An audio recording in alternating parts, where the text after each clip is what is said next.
guys, sampai di sini. Dan di video kali ini kita akan membahas cerita dari pria ini berpura-pura menjadi miskin dan lemah, padahal aslinya kuat dan kaya raya. Tapi sebelum gue mulai ceritanya, gue mau berterima kasih dulu nih bagi kalian yang udah mensupport channel ini melalui donasi, mau super thanks ataupun saweria. Yang pertama ada Ki, katanya lebih panjang durasinya Min, 5 jam gitu. Nih ya, Mimin setiap hari tuh durasi setiap hari tuh 1 jam hampir. 3 video 20 menit, hampir 20 menit lah bersihnya. 1 jam sehari tuh hampir 1 jam. Dalam seminggu tuh bersih tuh sekitar 5,5 jam sampai 6 jam loh. Itu dalam seminggu. Jadi kalau misalnya 5 jam sehari nggak kuat bro. Siapa yang mau ngedit juga berat, terlalu susah, nggak kuat. Tapi ya diusahain sebanyak-banyaknya. Paling kalau yang 12 kayak 5 jam ke atas kayak 12 jam gitu-gitu, palingan Mimin itu recapan ya. Kalau recapan boleh. Recapan ada Mimin. Mona nanti deh semua recapin semua. Oke, thank you ya Ki buat donasinya.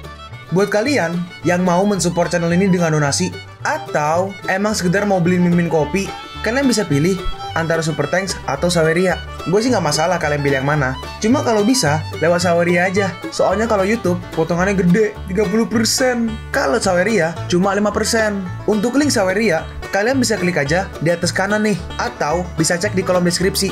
Tapi kalau mau support, gak harus donasi kok.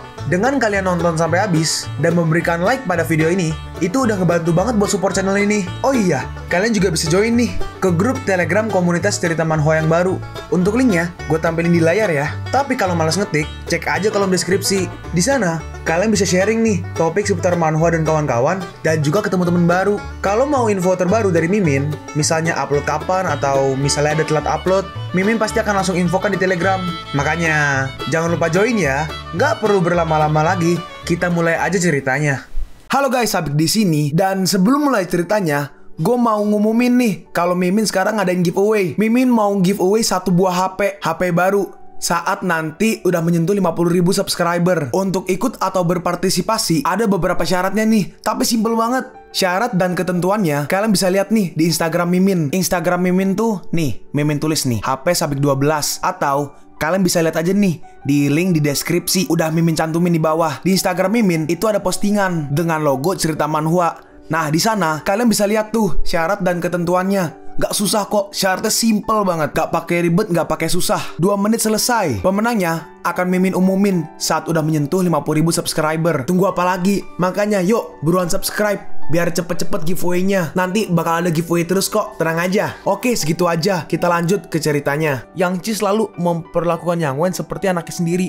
Tapi sekarang dia memutuskan hubungan dengannya. Kakak Sanchen, semua ini adalah salahku, karena akulah dia menjadi orang yang bodoh dan dungu seperti ini. Hari ini, bahkan jika kau mau membunuhnya, aku tidak akan mengatakan sepatah kata pun. Dalam hati mereka berdua nih, kakak Sanchen. Yang Ci jauh lebih tua daripada Sanchen, tapi dia mau manggilnya kakak Sanchen. Baru aja, sepertinya ada seseorang yang berusaha melakukan hal buruk pada istriku. Saya mengerti kalian berdua. Kemari, wanita ini adalah milik kalian sekarang. Bunuh dia atau gunakan dia semaumu. Hah? Apa kau tuli? Beraninya kau nggak mendengarkan apa yang aku katakan? Terus si siapa? Rong Liu, dia ditahan tuh. Yang Wen, selamatkan aku. Paman, jangan. Dia adalah menantu keponakanmu. Kau nggak bisa melakukan hal itu padanya. Yang Ci membalas, nggak peduli, dia adalah istrimu. Bahkan jika wanitaku menyinggung kakak Sanchen, dia akan mengalami hal yang sama. Salahkan dirinya untuk sombongannya dan ketidakpeduliannya. Yang Wen berkata, Sanchen, aku gak akan pernah melepaskanmu. Aku bersumpah akan membalas semua perlakuanmu hari ini. Sanchen membalas, aku menganggapmu sebagai seekor semut. Apa kau yakin kau memiliki kualifikasi untuk melakukan balas dendam?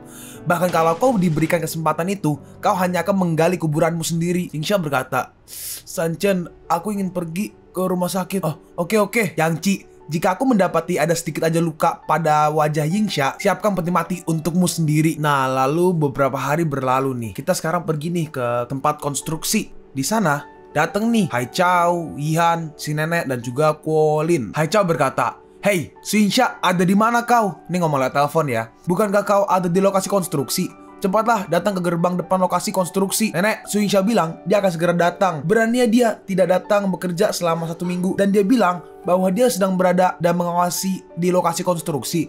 Aku kira dia telah pergi semingguan ini hanya untuk bermain-main. Yingsha muncul nih sama si Chong Liang nih. Yingsha berkata, "Kenapa nenek datang ke sini? Hari ini cuacanya panas. Ayo pulang dan beristirahatlah." Haichao berkata, "Yingsha, apa kau menerima panggilanku dan tahu bahwa nenek juga datang. Jadi kau terburu-buru ke lokasi konstruksi. Si nenek menambahkan nih, Yingsha, kau nggak ada di kantor selama seminggu ini. Apa yang sebenarnya kau lakukan? Jelaskan padaku. Si Chongliang berkata nih, Nyonya Su Yingsha telah mengawasi lokasi konstruksi selama seminggu ini. Sekarang, saya tahu kenapa bos kami hanya mau bekerja dengan Su Yingsha. Saat ini sulit menemukan seorang penanggung jawab yang begitu berdedikasi dan begitu bertanggung jawab. Ngomong-ngomong, kudengar kalian berdua juga datang ke lokasi konstruksi beberapa waktu yang lalu untuk melakukan inspeksi. Tapi kalian terburu-buru pergi, bahkan belum 10 menit. Ini ngomongin Dihan sama si Haichao ya. Su Haichao, sebuah anugerah bagi perusahaan Su bahwasanya bukan kaulah yang menjadi penanggung jawab atas perusahaan ini. Bos Chong, jika kedepannya kau memiliki tugas untuk Haichao, lakukan, tolong jangan merasa sungkan. Hal itu tidak dibutuhkan. Mana berani saya memberikan tugas kepada bocah lemah lembut sepertinya. Jika dia nggak bisa melakukannya dengan baik, hal itu akan berakibat buruk juga bagiku. Bos hanya mempercayai Su Yingsha dalam keluarga Su, dan dia nggak mau ada orang lain yang mencampuri urusan ini. Mendengar itu semuanya terdiam tuh. Si nenek berkata, Yingsha, karena bos dari Real Estate Weakwater begitu menghargaimu, kau nggak boleh sampai mengecewakannya.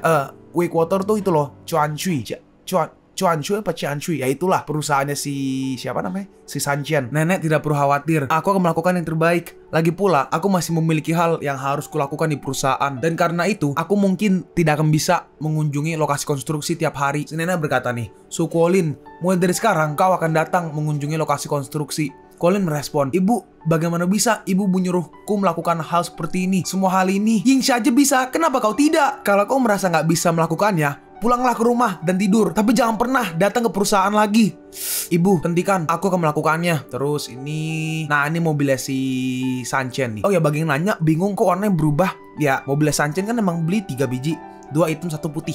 Nah, Yingsha masuk mobil dan berkata nih, Sanchen, kau benar. Kalau kau tidak menyuruhku datang ke lokasi pembangunan 2 hari sebelumnya, aku mungkin akan tertangkap oleh Haichao. Kau tidak datang ke perusahaan selama seminggu karena kau sedang menyembuhkan luka-lukamu. Melihat watak milik Su Haichao, dia tidak akan melewatkan kesempatan seperti ini untuk menjatuhkanmu. Untungnya semua luka pada wajahmu telah sembuh semua dan kau masihlah yang paling cantik. Apa? Jadi maksudmu, dengan luka-luka yang seminggu ini kuderita, aku terlihat jelek? Enggak, Mas. Maksudku nggak begitu. Yingsha, maafkan aku tidak akan membiarkanmu terluka lagi kelak. Yingsha berkata, Sanchen, jika ada luka yang tertinggal di wajahku, sakit. Jika ada luka yang tertinggal di wajahku, apa kau benar-benar akan menghancurkan Yangchi? Oh iya, bagi mau infonya, sariawan gue belum sembuh. Cuma bengkaknya udah agak kecilan, jadi ngomong udah gak sesulit pas awal. Cuma masih gede sariawannya. Diusahakan balik lagi up video 3 kali sehari lagi ya. Tapi masih belum bisa yang kayak teriak-teriak kayak pas marah teriak gimana, nggak bisa karena masih over. Masih agak sakit kalau misalnya dipaksain kayak teriak atau marah. Lanjut, Yingsha berkata, Sanchen, jika ada luka yang tertinggal di wajahku, apa kau benar-benar akan menghancurkan Yangchi? Bukan hanya Yangchi, bahkan seluruh keluarga besar yang juga. Sanchen, ayo segera kembali ke perusahaan. Aku ingin memberitahu ke nenek tentang penyelewengan kan?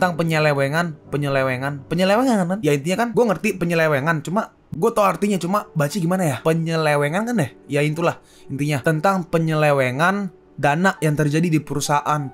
Aku ingin memutus kewenangan mereka terhadap keuangan perusahaan, sehingga kelak mereka nggak bisa lagi melakukan penyelewengan. Bagaimanapun juga, uang 1 miliar itu adalah berkatmu. Sanchen merespon, apa kau yakin akan melakukannya? Tapi jangan terlalu berharap, nenek akan memberikan mereka hukuman yang berat. Dia akan melindungi Su Haichao bagaimanapun caranya. Apalagi kau melakukan hal ini bertentangan dengan semua orang yang ada di keluarga Su. Sanchen, aku takut. Sanchen merespon, untukmu, bahkan jika aku harus melawan seluruh negara sekalipun, aku tidak akan takut. Sekarang kita pergi nih ke perusahaan keluarga Su. Hanya dalam 1 minggu, akun keuangan perusahaan telah mengeluarkan dana lebih dari 4 juta yuan. Dana tidak tercatat. Aku berharap semua orang yang hadir di sini bisa memberikanku penjelasan. Dalam hati mereka semua nih, bagaimana hal itu bisa berpengaruh pada dana perusahaan. Hah? Apakah sebanyak itu? Aku bahkan hanya mengambil beberapa ratus yuan aja. Iya, loh, kok baik banget. Aku mengambil tidak lebih dari 100.000 yuan. Bukankah itu nggak ada apa-apanya? Dari 1 miliar. Si nenek berkata nih, mari biarkan masalah ini seperti ini. Su Yingsha, mereka semua bekerja untuk perusahaan. Jangan pernah melakukan hal ini lagi. Dalam hati Yingsha, aku berhasil mendapatkan 1 miliar sebagai pinjaman. Jika aku tidak bisa mengembalikan dana itu lagi, siapa kiranya yang bisa menyelamatkan keluarga Su? Hanya untuk melindungi Su Haichao, apakah nenek bahkan menghiraukan keselamatan keluarga Su? Yingsha membalas nih, nenek, jadi apa maksud nenek adalah membiarkan hal ini terus terjadi, bahkan hingga perusahaan bangkrut? 4 juta yuan dalam seminggu Berapa lama nenek kira 1 miliar akan segera habis? Aku sudah berbicara dengan kakak Chong hari ini. Biarpun pra penjualan untuk kota Western telah dimulai, tapi jika proyek ini belum sepenuhnya selesai, Real Estate Weekwater tidak akan memberikan uang pada kita. Ya, Real Estate Weekwater tidak akan memberikan uang mereka pada kita. Saat perusahaan kembali menghadapi krisis ekonomi, apa yang akan nenek gunakan untuk menutup lubang itu? Sekarang kita pergi nih ke sebuah klub malam, night club. Di situ ada Sanchen, Udi lagi siap-siap tuh naruh pisau di kakinya tuh. Moyang berkata, "Sanchen, apa kau akan membunuh Ye-Fei sendirian?" Iya, dia menyelidikiku kemana-mana. Jika aku tidak membunuhnya, cepat atau lambat dia akan menemukanku. Dan mungkin aja Yingsha bisa berada dalam bahaya. Lagi pula, jika kita membunuhnya sekarang, kita bisa merekrut Taoshi atau Taoshi itulah. Ini namanya membunuh 2 burung dengan 1 batu. Moyang berkata nih, "Han Sanchen, apa kau tahu siapa Ye-Fei sebenarnya? Dia adalah bos ring tinju dan semua pengawal di sisinya adalah ahli tinju.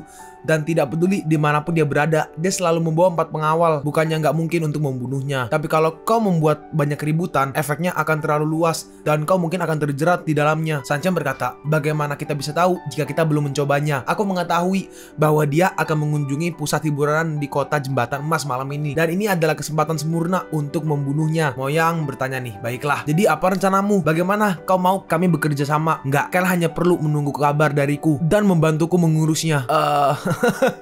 Nah, ini si Sanchen naik taksi ke sebuah gedung nih. Nah, dia kayak gedung-gedung nightclub. Bukan nightclub sih, pusat hiburan di kota Jembatan Emas. Oke, intinya pusat hiburan, tau lah, kayak kasino dan lain-lain. Mungkin ngertilah kalian hiburan. Terus ini di taksi juga nih, ada taksi lewat, dalamnya ternyata ada Ling Yao tuh. Dalam hati Ling Yao, bukankah itu adalah Han Sanchen? Terus Sanchen masuk, seorang wanita datang nih, dia berkata, "Tuan, lantai berapa yang akan Anda kunjungi? Pijat kaki ada di lantai pertama, pemandian ada di lantai kedua, dan surga lelaki ada di lantai ketiga. Anda tahu lantai 3. Baiklah, silahkan ikuti saya. Tuan, ini adalah ruangan privat terbaik yang kami miliki." Nih, terus ngeluarin duit nih. Di Sanchen berkata, "Aku sedikit lelah, aku ingin beristirahat. Aku akan memanggilmu jika aku membutuhkanmu." Si pelayan merespon, "Oke tuan, kalau kamu membutuhkan sesuatu, cukup hubungi pelayan kamar. Aku tidak akan mengecewakanmu." Terus nih, dia pergi, Sanchen jalan-jalan. Dalam hati Sanchen, tidak ada kamera pengawas yang dipasang di lantai ini. Pasti untuk menjamu para orang kaya yang suka datang kemari untuk bersenang-senang. Hal ini membantuku menghindari masalah. Terus lagi jalan-jalan, dihadang nih sama beberapa bodyguard nih. Seorang berkata, ruangan ini telah dipesan seluruhnya. Silahkan pergi." Oke. Permisi. Lalu Sanchen ngeluarin pisau nih dari lengan bajunya tuh dan langsung menggorok leher satu orang tuh. "Hei kau, apa yang kau lakukan?" Dan satu lagi juga ditusuk juga lehernya dan dua-duanya langsung tumbang. Nah, kita melihat nih ada si Ye-Fei. Ye-Fei berkata, "Apa yang terjadi? Kenapa lama sekali tidak datang? Aku udah lelah menunggu. Siapa kau? Dan siapa yang mengizinkanmu masuk?" Ternyata Sanchen berhasil masuk kan. "Malaikat kematianmu." Ye-Fei membalas, "Oh, beraninya kau datang membunuhku. Kau punya nyali juga. Hei bocah, kau bisa membunuh 2 orangku tanpa meninggalkan suara. Kau cukup punya kemampuan." Terus para penjaga Ye-Fei semua mengelilingi si Sanchen nih, megang pisau juga kan. "Ingin membunuhku? Mari kita lihat apa kau mampu melakukannya." Ini terus tiba-tiba pindah ke sebuah desa nih. Sanchen di mobil tiba-tiba nih. Apakah berarti Sanchen berhasil membunuhnya? Nggak tahu ya, cuma Mimin nggak tahu ya ini adegan berantemnya emang nggak ada apa gimana. Cuma lompat ini tiba-tiba langsung kayak ke desa gitulah. Sanchen di mobil berkata nih, "Aku sungguh nggak mengira petinju bawah tanah nomor 1 di kota Yun tinggal di tempat selusuh ini. Taoshi adalah orang asli kota Yun, seorang ayah tunggal dengan seorang putri. Sebelumnya, dia adalah atlet kickboxing profesional dan setelah pensiun dia bekerja sebagai penjaga keamanan. Tapi kemudian putrinya mengalami sakit parah. Meskipun dia telah sembuh, sebagai gantinya dia terlilit banyak sekali hutang. Dia terpaksa keluar dari pekerjaan yang memberinya gaji kecil dan bermain tinju liar di ring boxing bawah tanah Ye-Wei untuk menghasilkan uang. Tapi sepertinya hutangnya masih belum sepenuhnya lunas." Moyang melanjutkan nih, "Dia sekarang adalah sapi perah di tangan Ye-Fei, dan bahkan jika dia telah membayar lunas hutangnya, dengan gaya Ye-Fei yang lalim itu, dia akan menggunakan putrinya untuk mengancamnya agar terus bekerja untuknya." Sanchen berkata, "Jadi putri Taoshi adalah kunci utamanya.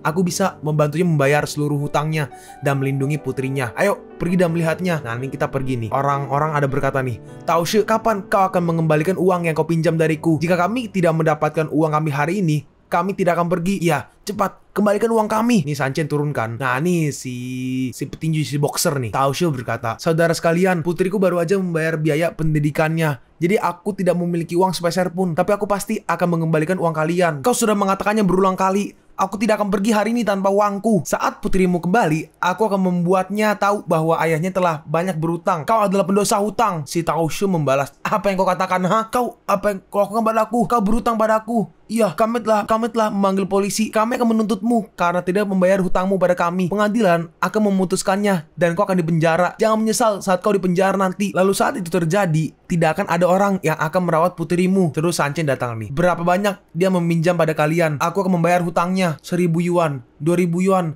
1.200 yuan. Ini 200.000. Wih, diambil dan bagi-bagilah. Dan ambil sisanya sebagai bunganya.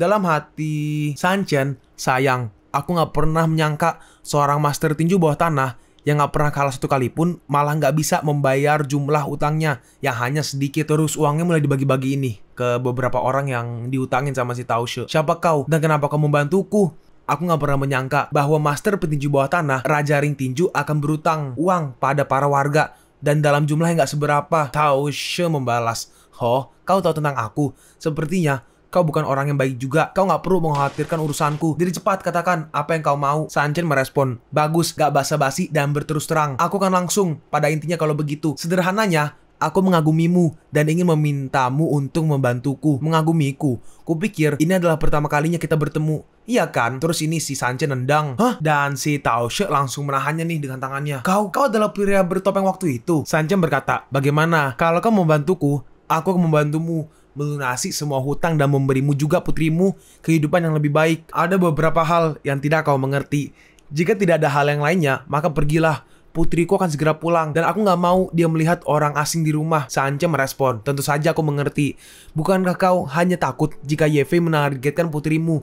Itulah kenapa kau masih berada di sisi Ye Fei meskipun dia selalu mengeksploitasi bayaranmu dalam setiap pertandingan.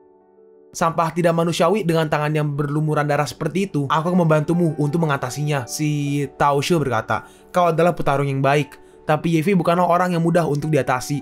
Haha, jangan khawatir, Ye Fei akan mati malam ini. Oh, ini muncul lagi nih baik nih si Sanchen di tempatnya Ye Fei. Oh, berarti tadi tuh seperti kayak sebelum Sanchen pergi ke tempat Ye Fei nih, satu bodyguard maju nih. "Pergi kau ke neraka!" Menggunakan pisau menyerang, tapi Sanchen berhasil nih menghindarinya. Dan punggungnya disikut sama si Sanchen. Satu kalah, terus dua maju. Dan dengan cepat mereka berdua langsung ditumbangkan tuh. Terus datang nih beberapa orang lagi nih. "Hei, itu apa yang terjadi di sini? Seseorang telah berani melakukan pembunuhan di Golden Bridge. Ya, cepat tangkap pria itu." Setelah membunuh bodyguard, ini badannya Ye Fei nih. Ini. Nah, ini tuh badannya Ye Fei. Yang berarti Sanchen berhasil membunuh Ye Fei. Dan Sanchen langsung lompat dari kaca tuh, langsung turun. Apa? Ini di lantai 3? Dia baru aja lompat. Dan Sanchen pulang nih kayaknya nih harusnya ya. Dalam hati Sanchen, lampunya masih menyala. Apa dia masih menunggu selarut ini? Yingxia berkata nih, masih menunggu dia kan. "Aku sudah menyiapkan matrasmu. Mulai hari ini kau akan tidur di sana dan juga kau nggak perlu mengantarku pergi bekerja besok dan jangan mengikutiku juga." Hah? Kemarin masih baik-baik aja. Ada apa dengannya hari ini? Nah, terus ini harusnya keesokan harinya ya harusnya ya. Seseorang berkata nih, "Ye Fei benar-benar mati. Aku Sangsi Sanchen. Aku Sangsi, gak tau gue apa, SANGSI. Ya, itulah intinya lah. Tidak ada hal yang tidak bisa kau lakukan." Sanchen merespon nih, "Tapi Golden Pride pasti akan menutupi hal ini. Tinju bawah tanah mungkin juga tidak akan mudah." Moyang melanjutkan nih, "Semua ini bergantung pada Tao Xie. Meskipun dia nggak begitu terkenal, kekuatannya telah diakui oleh semua orang. Gak ada orang yang nggak akan menyetujuinya." Nah, terus nih di sekolah ya kayaknya ya, si Moyang berkata, "Bukankah pria besar Tao Xie itu mencintai putrinya? Selama kita menggunakan sedikit trik." Hehehe. Nah, sekarang kita pergi nih ke Principal's Office. Principal tuh kepala sekolah. Berarti di ruangan kepala sekolah, kantor. Nah, ada si Tao Xie sama kepala sekolah nih. Tao Xie datang dan berkata, "Katakan, kenapa kau mengeluarkan putriku?" Si kepala sekolah menjawab, "Putrimu sering berkelahi di sekolah. Dia bahkan tidak mendengarkan apa yang gurunya katakan. Itulah kenapa aku mengeluarkannya." Waduh, udah kayak bapaknya ya, tukang berantem. Omong kosong. Putriku adalah anak yang baik dan patuh. Bagaimana bisa dia berkelahi dengan siswa lainnya? Kau sungguh tidak beralasan seperti putrimu. Lagi pula, putrimu nggak bisa sekolah di sini. Bunuh aku kalau kau bisa.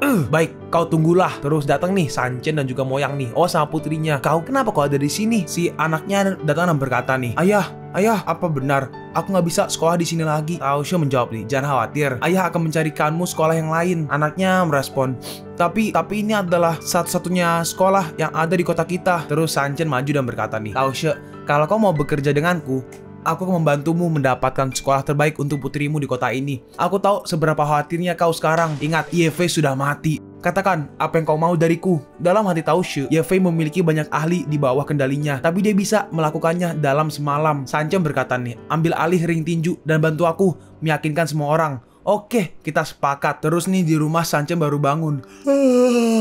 Kayaknya harusnya ya. Wah, baru bangun kali ya. Tapi baju pakai baju pergi. Ya udahlah ya. Changlan, nongol lagi nih Changlan nih. Dia berkata, Han San Chen, Yingsha sudah merapikan barangmu untuk tinggal di ruang yang terpisah darimu. Kenapa nggak sekalian kau keluar dari rumah ini? Hah? Keluar? Apa kau lupa? Pemilik villa ini adalah aku. Jika kau nggak mau kami tinggal di sini, kami bisa pergi sekarang juga. Apa bisa kau memberitahuku apa yang sebenarnya telah terjadi? Dalam hati San Chen, selama 3 tahun, meskipun Yingsha nggak pernah merasa bahagia denganku, kami selalu tidur di ruangan yang sama. Apa yang sebenarnya terjadi hari ini? Oke, kalau gitu, beritahu aku, pria yang pergi ke Golden Bridge ini adalah kau kan? Apa ini? Saat dilihat, ternyata foto San Chen tuh dari si Ling Yao. Tulisannya, Yingsha, lihat orang ini terlihat seperti Han San Chen. Dalam hati San Chen, sial, kenapa kebetulan dia juga ada di sana? San Chen berkata nih, ini bukan seperti yang kau pikirkan. Aku pergi ke sana untuk melakukan sesuatu. Dalam hati San Chen, aku nggak bisa bilang aku ke sana untuk membunuh seseorang. Changlan berkata nih, Han San Chen, apa kau pikir aku nggak tahu seperti apa tempat itu? Kalau kau nggak ke sana untuk para jalang itu, untuk apa lagi? Cerai, cepat, ceraikan putriku. San Chen berkata nih, Yingsha, aku tidak pernah melakukan sesuatu yang salah. Apa kau bisa percaya pada aku? Kalian pun sampai di penghujung video ini. Kalian mau tahu lanjutan chapter ini? Atau manhwa menarik lainnya? Makanya, jangan lupa subscribe biar kalian gak ketinggalan kalau gue upload video baru. Jangan lupa like, komen, dan share ke teman-teman kalian supaya channel ini bisa lebih berkembang ke depannya. Segitu dulu dari video cerita manhwa. Gua Sabik undur diri. See you on the next video. Zaijian!